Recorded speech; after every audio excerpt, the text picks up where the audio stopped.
So as y'all regulars know, I got rear-ended the other week in my little 99 S10 and kind of got started on bodywork today. Removed the rear bumper and then pulled the bed out where I can open my tailgate and use it now.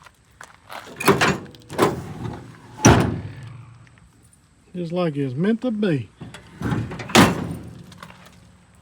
So yeah, the next step, I got to collect up parts. I need a fuel pump. I think I'm going to put a trailer hitch on this truck.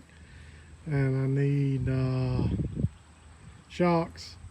I've got rear springs, need bushings. So yeah, it's going to be I don't know, probably a month or two process getting all my parts together. Now I'm going to pop the bed off, pop the new bed on, and we'll get this thing back together and driving.